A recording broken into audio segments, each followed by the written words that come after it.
You're tuned in to the Mind of an Entrepreneur show with your host, myself, Sajdah Wendy Muhammad.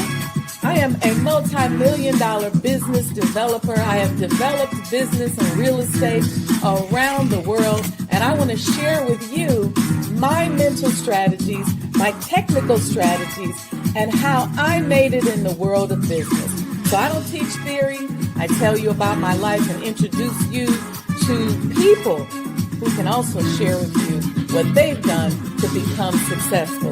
This is a practical show. This ain't a theory show. You don't want to miss it. So stay tuned.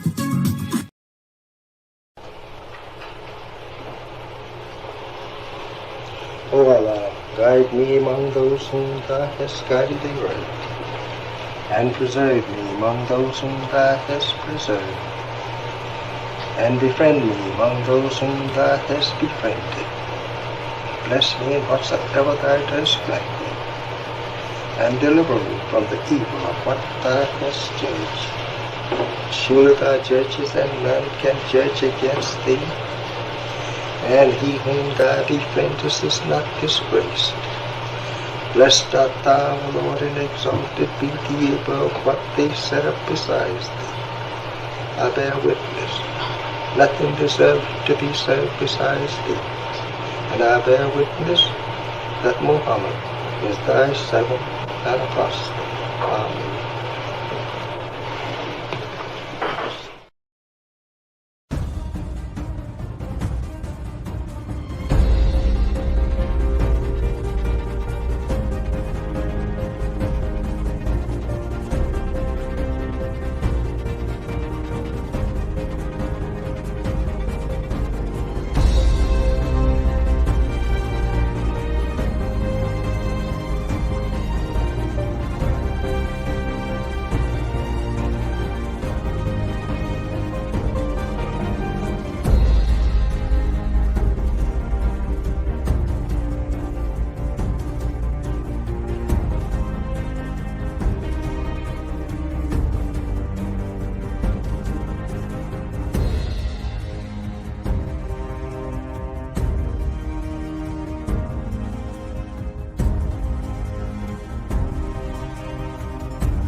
Assalamu alaikum, family. Welcome to the Sajdah Wendy Muhammad YouTube channel.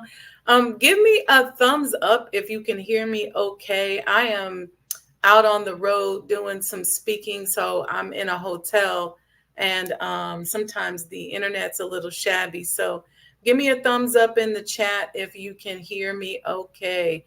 All right. Thank you, Sister Aletha. I see y'all up in here. Let me see. Let me work my little manual mouse here and see who we got up in here. So I see Sister Betty is here. She said, great evening, brothers and sisters. I see Any Right says ASA, my family. Sister Aletha, walaikum salam, sis. Brother Victor, walaikum salam. Happy Savior's Day to you as well. Let's see who else we got. I see Sister Leah Bolton says assalamu alaikum. And Betty says she can hear me. Sister Sandra D says assalamu alaikum, family. Happy Savior's Day. All right, family. So I pray you all are doing well and everybody is grateful for the tremendous blessings that they're enjoying. Look, if we up and we on this side of the ground, we got a right to be.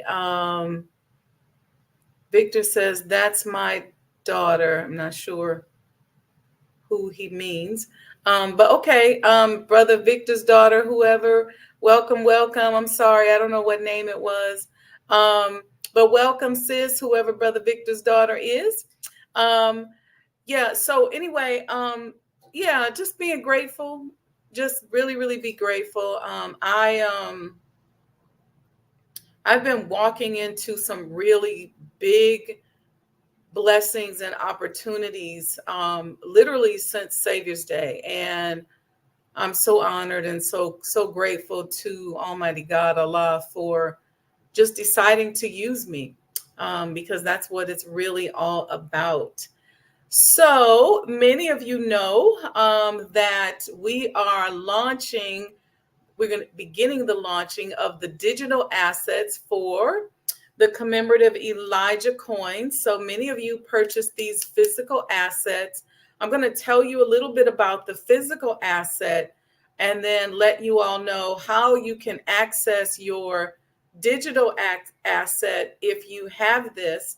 And then just talk a little bit about what that means and what this means and what we're doing. The whole goal, Alan Bolden, welcome. Walaikum salam.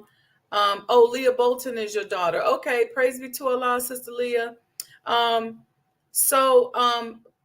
Just really, let me put this in the chat. I want y'all to type this in the chat. We are making history while preserving history. So we're just going to call it making history while preserving history. I did a new commercial this week for Final Call Radio. Give me a thumbs up in the chat if you've heard it and if you like it. And so grateful for that. Shout out to Final Call Radio. Shout out to Brother Michael, Brother Supreme Captain Mustafa Farrakhan. Thank you all very, very much for the opportunity to advertise on that beautiful station and beautiful reminder of our great teachings. So you all probably remember that the renovation and restoration of the Honorable Elijah Muhammad House is a preservation project, right? So we're not throwing things away. So we had a lot of copper from the roof, from the downspouts, from the gutters that we could not use. And it was just there. And we just said, okay, again, how do we make history while preserving history? So we took that copper and made commemorative Elijah coins. So this coin is recycled copper from the Honorable Elijah Muhammad's home. Many of you have heard the story of how I came about having it minted and graded. If you've heard that story already, give me a thumbs up in the chat. And if you want to hear it again, let me know. I don't want to bore y'all with the same stories over and over and over again. Y'all know how sometimes people do, they just keep telling the same stuff and you're like, I heard this already. So on this minted coin, on the back of the coin, which is the side where the house is, there's a number at the top right that is unique to this coin. Okay. You're going to need that number to claim your digital asset. And what we're doing between now and March 30th, everybody who has this coin will go out and get fill out a form. And then we're going to start on Tuesday and we'll airdrop you. Sister Betty said, I want to hear it. Okay. We'll airdrop you your digital asset, but you have to fill out that form. I'm going to go over the form. I put a link to the form here in all of my bios on all my social media pages. There is a link, and there's a link to the form. You have to complete the form in order to get your NFT. You have to complete the form in order to get your NFT. You have to complete the form in order to get your NFT. Say it with me. You have to complete the form in order to get your NFT. Okay? We're not going to keep it open forever. Some of you haven't responded. Some of you have said, I don't know, I don't be doing blockchain stuff. We'll talk a little bit about that. So whether you do or not, it's up to you, but you're going to have until March 30th. We're going to start Tuesday. For those who have completed the forms up through Tuesday, I'll verify your numbers. So don't just go in there thinking you can just fill out the form and make up something.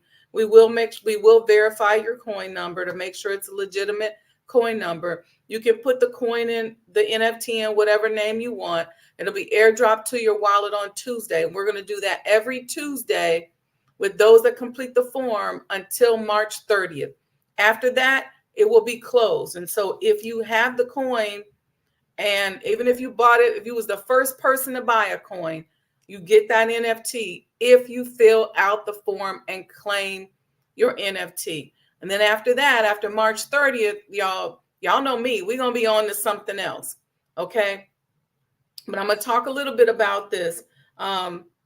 The divinity in this coin. Sister Betty asked me to tell the story again about the minting process. So when we decided to go ahead and when we decided to go ahead and create the coin out of the recycled copper, those of you who are Savior's Day, I brought a little piece of it so you can see it. Took me 3 months to find a foundry that would do this for us. And there are a lot of people that will create coins, but not a lot of people that are going to take a coin and make a coin out of your old 122-year-old copper. Okay. So I decided, I went to a site and I started working with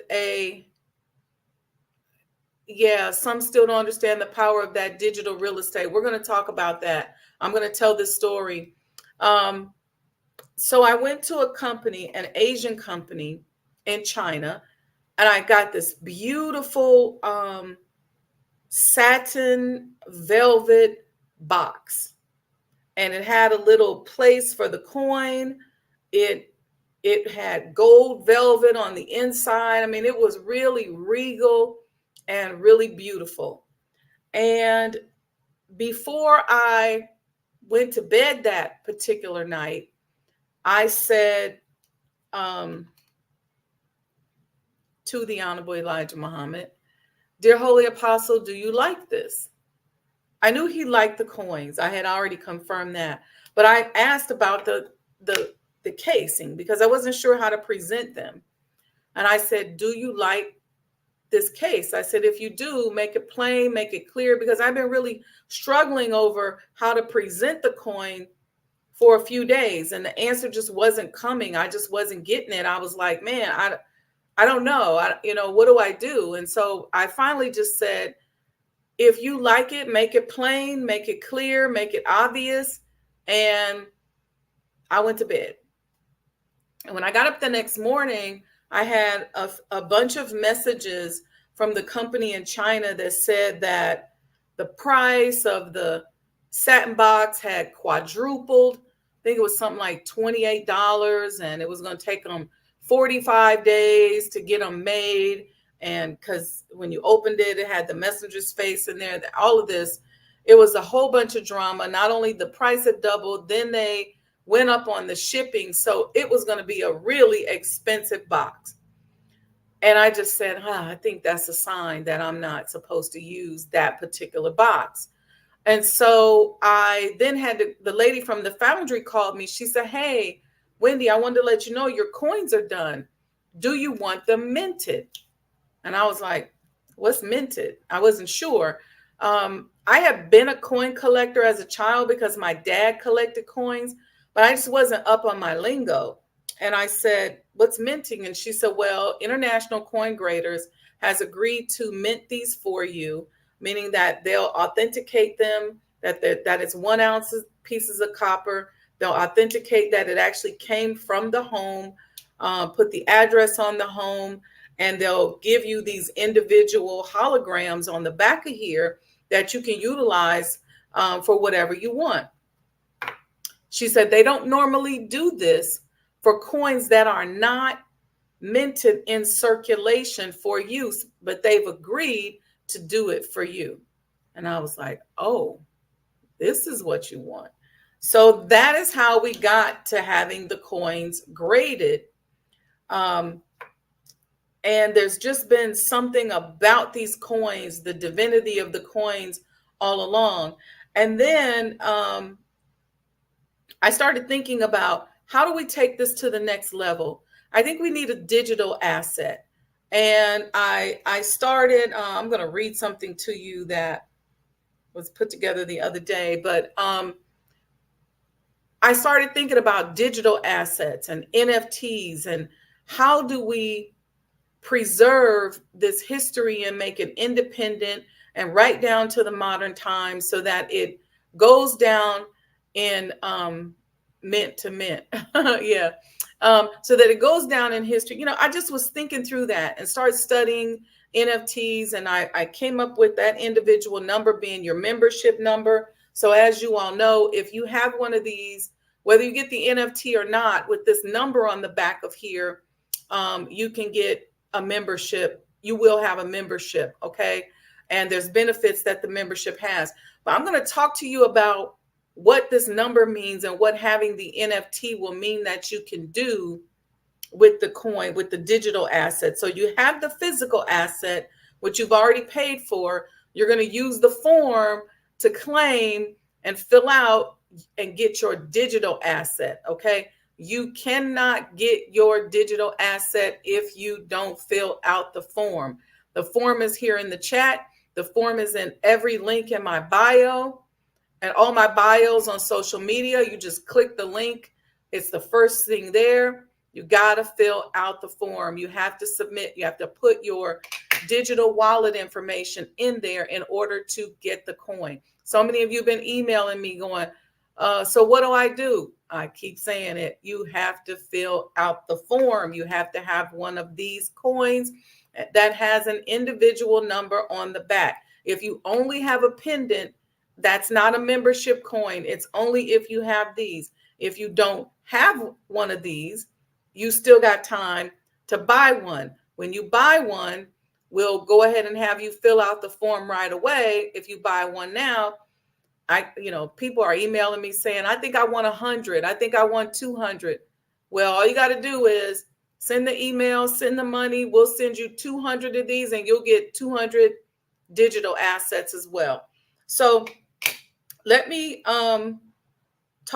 read this to you. So in addition to preserving physical landmarks, okay, and historical sites, which is what we are doing with preserving the home of the Most Honorable Elijah Muhammad, okay, we recognize the importance of tokenizing Black history on the blockchain.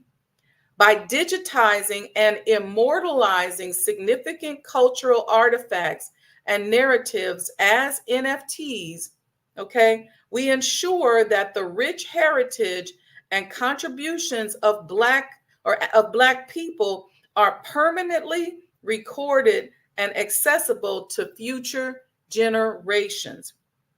Through this innovative approach, we aim to empower communities to own, share, and sell their history with no middleman while safeguarding it for posterity.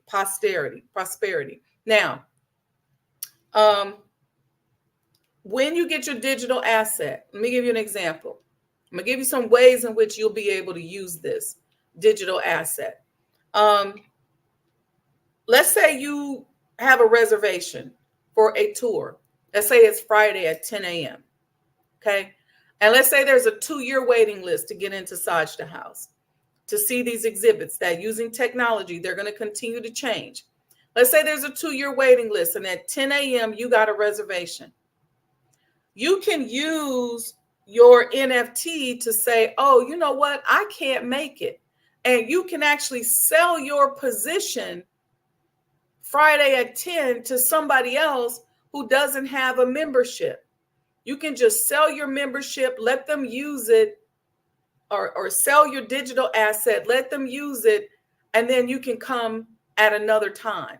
You can do stuff like that. Obviously, this is not minted by the United States of America, but you can use whatever you want to barter. Just like I can say to you guys, I'll give you a bracelet if you give me a gallon of gas. Okay, it's not technically a currency, but it's bartering. So you can say, I'll give you a commemorative Elijah coin for a bag of Navy beans. Or you could say, I'll give you one of my digital assets, my digital Sajdah House assets for services. Or you could say, you know what, I'll give you my digital asset if you trade me your reservation. There's just all kinds of things that we're going to be doing. We're going to say, hey, if you got a digital asset, you can attend certain events. You can attend them on the metaverse. We've already started going through our CAD files so we can start mapping out the house, okay, and creating that, that digital version. So these are all kinds of things that we hope to be able to do, that we're planning on doing, inshallah, to help immortalize and preserve this history. So in addition to coming, which our goal is to make the Honorable Elijah Muhammad experience a powerful one, in addition to coming, you will also be able to say, you know what? I can log in, I can participate and have fun, and this house becomes a whole world. I said to the Honorable Minister Louis Farrakhan one day, I said, it humbles me to think that the Honorable Elijah Muhammad gave me a whole world that came along with renovating and restoring this amazing piece of property. And with you all's help, we'll continue, we'll be able to finish. Thank you all at Savior's Day who donated, who bought coins. And this kind of work, it takes a lot. So you'll hear me continuing to talk. You'll keep seeing the Cash App going across the bottom of the screen so that you can continue to give. You'll keep seeing me offer different things. And I try to always make sure that when you donate, when you support, you get something of equal or greater value each and every single time. Even just the blessings of being able to support a sacred project like this. Okay. But there's all kind of cool stuff that we're going to do with these digital assets. And before I talk to you about technology, because I know a lot of us are really afraid of technology, I want to put some perspective around that for a minute. So let me show you all the form. And like I said, the link to the form is here. Let's see if I did that right. Can you all see that? Give me a thumbs up if you can see it before I start moving around in it. I'll wait until you guys give me a thumbs up.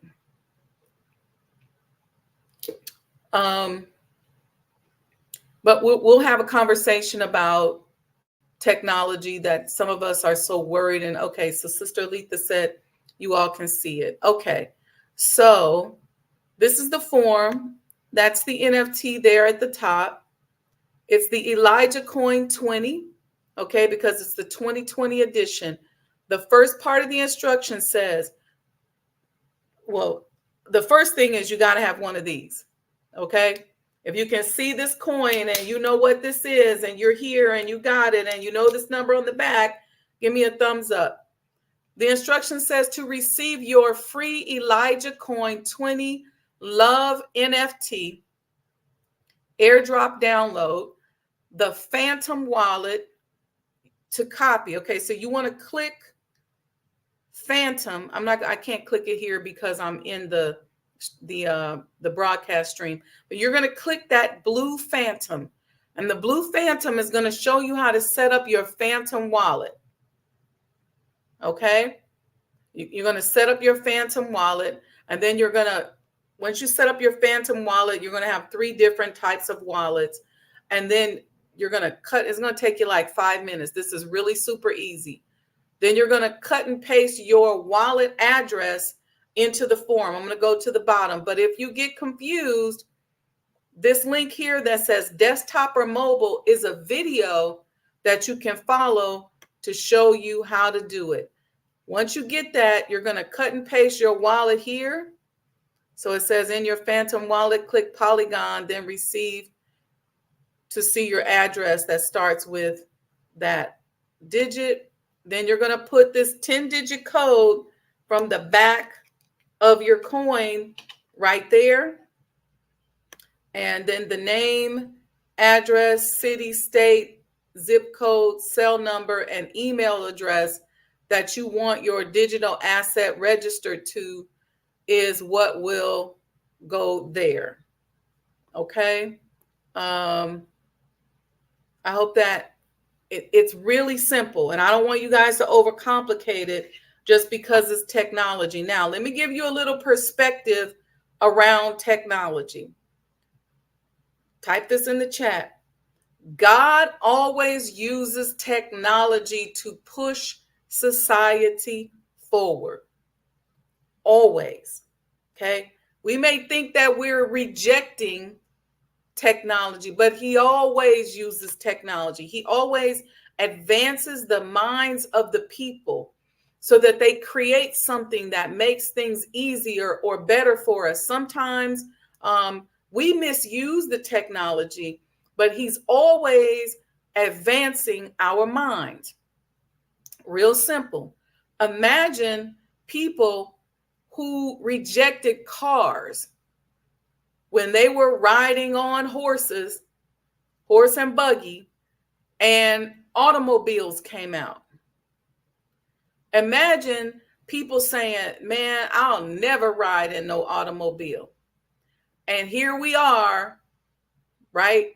Almost 100 years later, I guess. Not quite 100 years. But yeah, here we are. Into a few centuries, into this next century, riding cars, and people very rarely use a horse for transportation.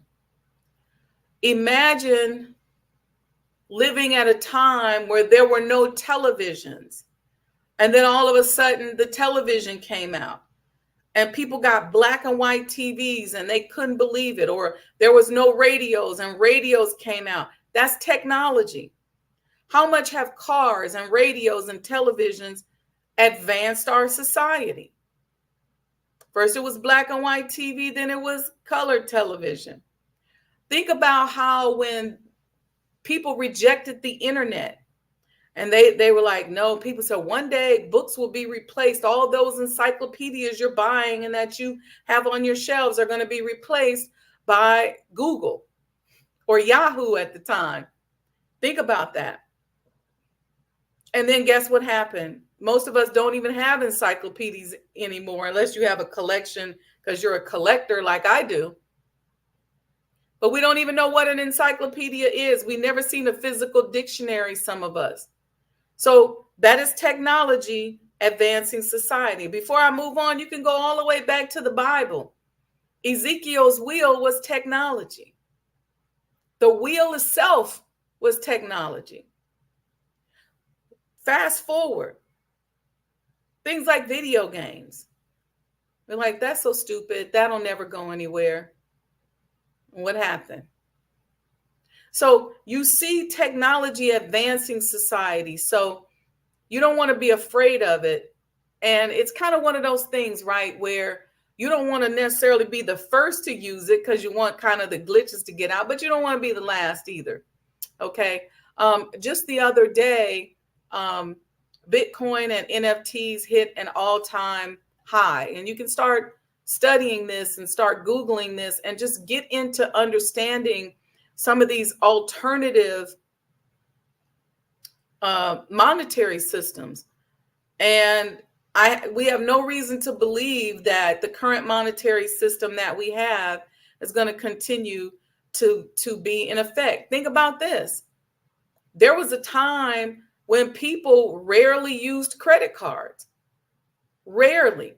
They called it a charge card at the department store. But now it's like some places you can't even go if you don't have a credit card. We didn't have things like Cash App and Zelle and PayPal, which is interesting because all of us through our platforms are introducing our audiences to Zelle and Cash App and PayPal and Venmo and Stripe and Square and all of these platforms, but we don't benefit from it. But if we begin to introduce our history in a digital form onto the blockchain, we can make sure that when they start throwing away books, that our digital stuff will continue to go down in history because they're going to throw away books. Books are going to be relics of the past very soon. They're already collector's items. You know, people get hard drives now when they take a class. You get a hard drive with all your course information on it. People don't really get a lot of books anymore. You get a link when you buy, your course materials. Oftentimes you get a link and you download each lesson as you go. There's no physical book. Well, what happens if our history is not in a digital form? As time moves on, what happens to our history? Nobody knows about it because we don't do storytelling like we used to. You know, our parents only tell us things that they want us to know, or they just kind of regurgitate the same stories over and over again. And their parents did it to them, and their parents did it to them. So most of us don't know who we are. We don't know where we came from. We can't even preserve history because we lie so much and we make up stuff so much. We're off in la la land so much that we have a hard time being preservationists because we can't keep our mind disciplined and steady enough to really understand what something is. So putting our history in a digital form so that people around the world can see it. I want people in Dubai to be able to get them a digital asset. Get you a physical coin and then get you a digital asset. I want you to be able to go online and take a tour of the Honorable Elijah Muhammad House, even if you can't make it here. So these are the kind of things that we're working on with your support. And for me personally, I'm giving everything I have into making sure that this digital museum and the physical museum are something that goes down in history. Because what we want, I don't want the children 2 generations from now to be like us, right? We don't know what happened 2 generations ago. We don't even know the names. There's very few of us that know the names of all 4 of our great grandparents. We might know our grandparents. You might know your grandparents on your mother's side, and you might know your grandparents on your father's side. But most of us do not know even our great grandparents, especially not all 4 of them. And when you start talking about great great grandparents, most of us are dead in the water when it comes to that. We don't know anything. A friend of mine who's 55 years old said that his son said, "Daddy, were you a slave?" So his child has no concept of what a slave is, has no understanding of a timeline. See, at least because we were reading books in history, we understood timelines. So we understood the 1800s, what now? We understood that our parents weren't born back in the 1600s. We understood what BC and AD was. So that concept of time, and you all hear me say that I see myself through a span of time. So when I identify with who I am all the way back to the Creator himself, because I'm clear that we are all traveling through time. But nowadays, because history really isn't learned, and then even if it is learned, it's not a big part of the curriculum. I remember in grammar school taking American history. I remember taking world history. World history was my favorite subject. I remember taking religious history.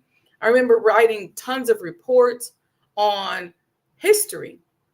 And now we talk about, okay, well, they need to understand STEM. They need to know math and science, and they do, but they have to understand that math and science are not isolated disciplines. They are a part of a bigger piece of the world, if you will, and how to utilize it. So that's why it's important for us to create these digital assets. And, but we're not going to wait for you guys to understand it. Okay. I can only wait so long. So you have until March 30th, the first round. So let me give you an example. Some of you have filled out the form already. On Tuesday, we're going to airdrop you your NFT if you've already filled out the form. So if you fill out the form between now and Tuesday, or if you already filled it out on Tuesday, we're going to airdrop you your digital asset. Okay, it's going to be in your wallet, in your Polygon wallet. And we're going to do that every Tuesday until March 30th, till the end of the month. So that giving y'all time. So when you hear your friend got their digital asset and you start looking at them, looking at the value of it changing, increasing, and growing, and just, what it means as they begin to learn, then you go, okay, let me go ahead and fill out the form because I got a coin and I'll go ahead and get it. And then after the 30th, then you can't get a free NFT anymore. I think that's long enough for us to either buy up these coins if we don't have an NFT, or claim the NFT, claim our digital asset if we already have a coin. After that, then the free option goes away. You'll still get the other membership benefits. You're still going to get, access for you and a guest, free access for life. You're still going to get all the benefits. So your other benefits will continue, but the NFT free offer is going to expire on the 30th of this month. Okay. Any questions? And we're going to grow and learn with this technology as we become a part of it, as we continue to study. We're going to grow. We're going to learn. It's going to be fun. So let's have fun with it. Stop being scared. Somebody emailed me and say, I heard that the cartels in Mexico use digital assets. I said, you know what? I don't know nothing about no cartel in Mexico. I don't know nobody in the cartel. I don't know who they are. I ain't got no friends, families, cousins, acquaintances, or associates in no cartel. All I know is that we are digitizing history. We are making history while we're digitizing it. And listen, if we don't get right down to the modern times, we are not, in fact, following our teachings, and we're going to be left behind. And this is not just to the Muslims. This is to everybody. We're going to be left behind. if we don't get right down to the modern times. We can get modern when it comes to our fashion. We can get modern when it comes to our hair. We can get modern when it comes to how we do our nails. We can get modern when it comes to how we do our eyebrows and our makeup. We can get modern down to what kind of boots we wearing and what kind of outfit and jacket we wearing. Most of us don't walk around or drive around in vintage cars. So we can get modern when it comes to our cars. So let's get modern when it comes to our history, and let's get when it comes to preserving our history, and let's get modern when it comes to what we value and what we understand is the money. Sister Sandra D said, is the Phantom Wallet setup easy to use? Yes, it is very easy. It takes less than 5 minutes. Okay. Less than 5 minutes. It's very, very easy. Don't be afraid. Be open. Be ready to learn. Look, y'all, let's go to this next dimension. Let's make sure that we are immortalizing our history. And immortalizing our history just don't mean that it stays here. We got to get it out of here and into some kind of digital platform. Do you realize that, and I say this a lot, that a lot of our history, well, so let me start here. Modern day pop culture, okay, everything about pop culture for the most part was built as a result of the creativity of the Black people who migrated from the South to the North in the Great Migration. Hip hop is a direct result of the Great Migration, because many of their parents were freedom fighters and freedom seekers who migrated from the South to the North, and they had children who then created hip hop and started rapping about urban life, because then we got up here and then the technology started all over again. So people started writing music. You had Gil Scott-Heron and people like that who started talking about what urban life was like, ghetto life, Curtis Mayfield. And so on the back of that history, modern pop culture was built. Rock and roll, okay, that came directly from the blues, from the Muddy Waters of the world, the B.B. Kings, that came directly from them. Big Mama Thornton came from them. Then you have country music, which is like folk and blues music. You have rap and hip hop music, which was born out of the consciousness in the Black community. Okay. You have, what else we got? Pop culture. And now they're kind of still in R&B. They like R&B music, but they want it to come from, not from us. So, but that history of that period of time from 1919 to 1975, those are rough years. We migrated from the South to the North. History was developed because we were redlined, meaning that we were allowed only to live in certain areas. Okay.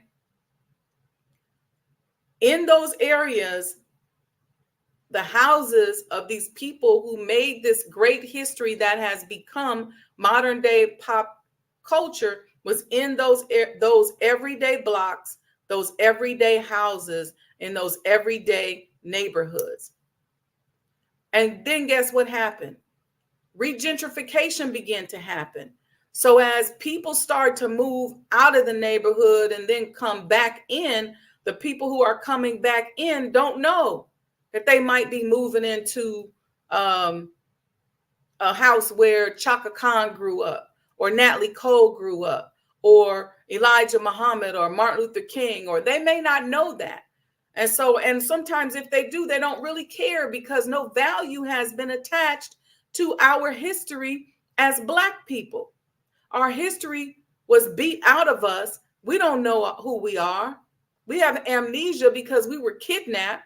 Now we're suffering from Stockholm syndrome because we care more about our kidnappers' history than we do our own history. And now we're on the brink of our history becoming extinct. Why? Because as people move into these houses and they tear down these houses in these urban centers, that history is not written down. Nobody told us. Nobody said. And then so many inventions also happened during that time. And we got some people doing invention work where they're telling invention historical preservation work. But for the most part, that chunk of our history that gave rise to modern day pop culture is on the verge of becoming extinct. Why? Because we did not preserve it. And we still are not preserving it. And right now, we got grandma's stuff. Grandma dies. We put her stuff in the alley. Waste management takes it and it goes away. You got, we trying to build museums and get artifacts and stuff like that. And we don't have it because people say, who are pioneers, say, oh, we threw mama's stuff away. We got rid of great grandma's stuff. Oh, that old stuff. We didn't want that. But people from other cultures, especially white people, you can go to antique stores and see things that people who came before them owned. And you can buy books that they owned, and you can learn about certain aspects of their history. But with us, for years, thousands of years now, our history has been hijacked and written off. And we're on the verge of it happening again today. And so we can get real busy, okay? And I hope this encourages you all to use your wallet, get with somebody and create NFTs out of some of your own historical artifacts that come from your parents, your great-grandfather, your great-grandmother. That way, your children who are going to be digitally driven, they're going to live in a completely digital world. Like right now, we're kind of teetering between digital and physical, but your children are going to live in a completely digital world. You want them to be able to hit a search engine, hit a search bar somewhere and learn about you, learn about who you are, learn about where they came from. And the only way that's going to happen is if we start to digitize this stuff. Because if you think 30 years from now, they get ready to go in your attic and find a book and read it, when they can't even read cursive writing, you are sadly mistaken. So history to them, the totality of history will be whatever they can search, whether it's Google or some other new search engine at that time. It'll be whatever they can search for. That'll be the totality of their history. So we got work to do. Those of us that are in that transition phase right now between physical to digital, we need to start uploading stuff and creating digital files so that our children will have them. I'm just saying. So, and here's something I just thought about. Think about the tablets. If you study history, you can look at the Egyptian pyramids where they would write history on the wall. Then they would create these tablets, which were these pieces of stone where they wrote on. And then they had some paper they wrote on. Well, a lot of that stuff, because we don't write history on walls no more, and we don't use stone tablets anymore. Well, we can't even read that history. So we got to do our part and tell our story. But not only tell our story, we got to value preservation. And I'm going to say this last thing before we go. We got about 8 or 9 minutes left. Because we have not been taught to value our history, many of us don't understand the importance of our history. Many of us walk around mad because they're taking our history out of schools. You saw now where you can't even use the word minority anymore in terms of programming and grants and things like that. Well, we should be doing for self anyway. We've had enough time. So we got to get this out of our brain, though, because they told us that our history wasn't nothing. And I'm going to curse so y'all get the reality of this. They told us our history wasn't shit.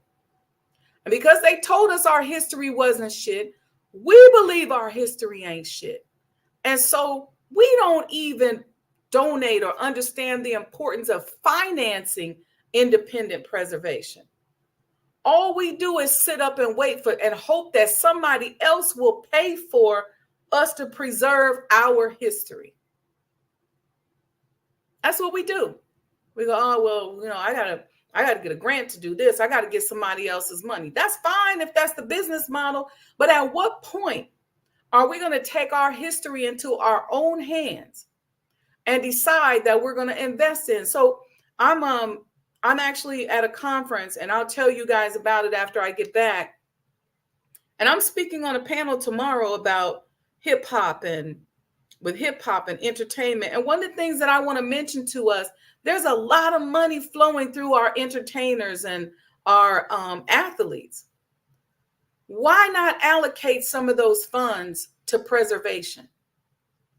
So maybe instead of that next rollie, I'm not saying don't get the rollie, but maybe instead of having 10, just get 9 and take the money for one of those rollies and invest in a preservation project.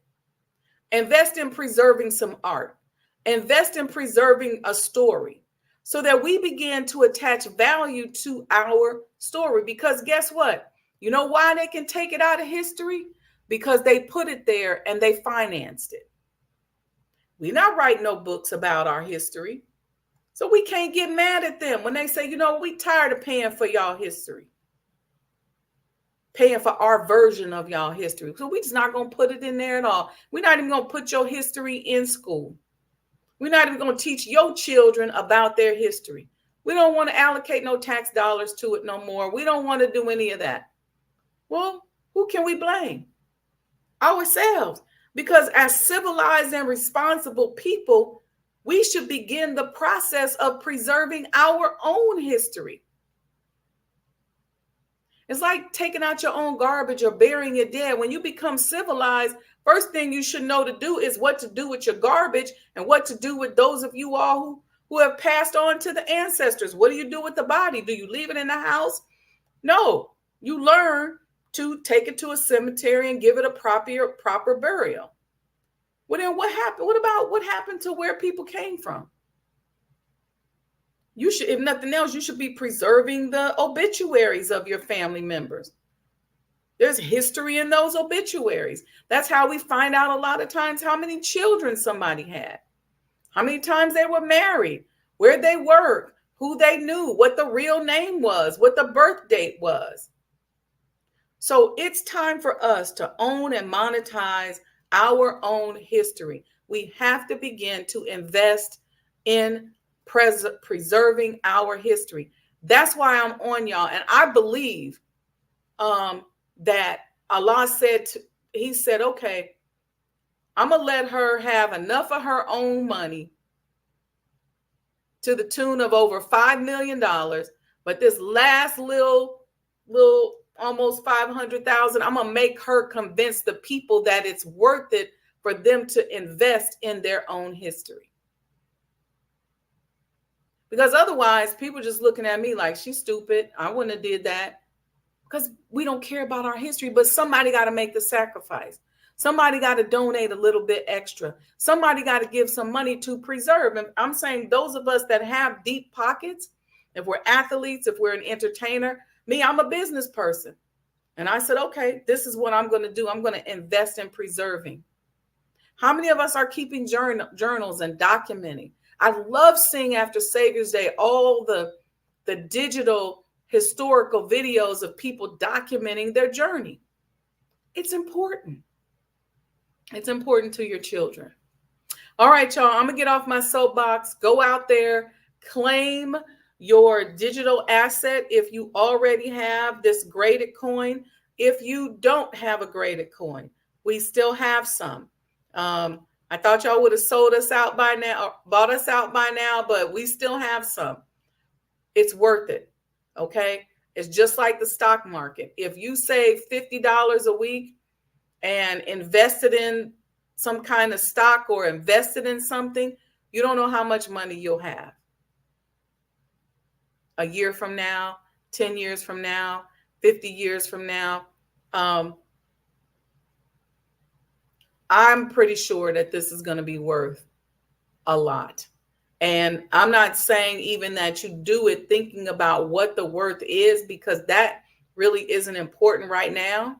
I'm 99% sure that the digital asset and the physical asset of this coin and some of the other things that we have are going to be of extreme high value. But that's not what I want us to focus on right now. What I want us to focus on right now is the act of respecting and preserving our history. We have to stop allowing great people from our race to walk the earth who make silent contributions to our upliftment go unnoticed. And it's up to us to make their great commission known.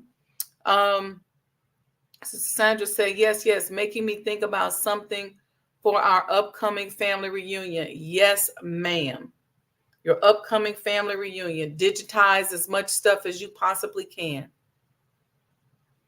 Okay, family. So with that, I'm expecting you all to support. You got the Cash App going across the bottom. Sajdah Enterprise. Support the channel. Hit that super chat button down there at the bottom. Any of you all see the super chat button? We got time. Hit the super chat button. I hope you all are having a great week. I'm sorry I was on my soapbox today, but I had to say that to you all. If you enjoyed the chat, either support via Cash App or hit that super chat button down there on the right. Make sure you tell a friend to tell a friend. Be sure to like and subscribe. And inshallah, we'll see you all Saturday morning for the Sajdah Saturday morning coffee talk. And we'll keep talking. We'll keep chatting. We're going to keep going and elevating to that next level. Listen, as Allah gives me things, I'm going to do my best to share it with you all if I can. I've had some serious metaphysical experiences over the last few weeks. I haven't shared a lot of them. There's a couple of my friends that do know of them, but we'll share them. We're going to keep going. But anyway, I just want you guys to be clear on that. Okay, if you need to book me for coaching, consulting, if you got a business you're trying to build, you need some counseling on that, or if you just need coaching on your money psychology or emotional intelligence on how to think, how to move forward, you can book me at booksajdahwendymuhammad.com. So it's booksajdahwendymuhammad.com.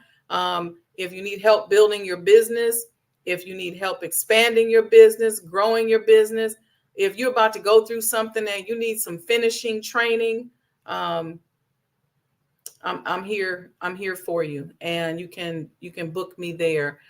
So hit the super chat button there at the bottom of your screen if you're on YouTube, and stay tuned. I may live stream some things tomorrow. Yeah, so that's it. Okay, family. Let me think. Did I forget anything?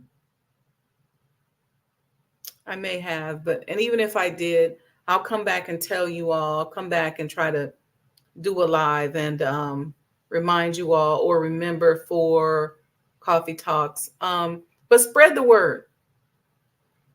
Tell people that, look, Sajdah House is on the blockchain. Down Elijah Muhammad is on the blockchain.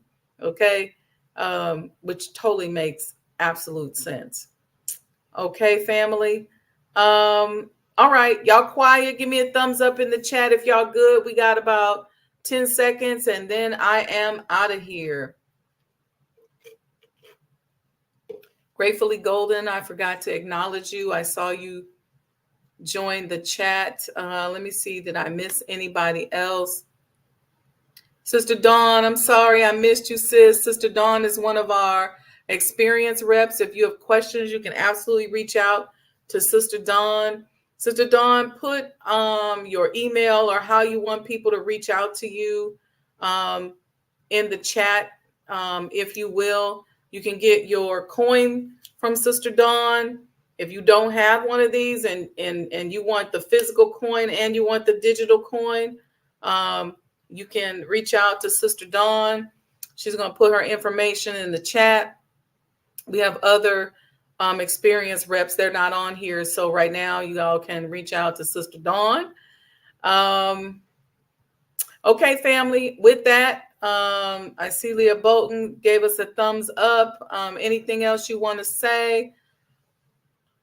Hit the super chat, hit the Cash App button to support, and we will see you all, inshallah, on Saturday for the Sajdah Saturday morning coffee talks.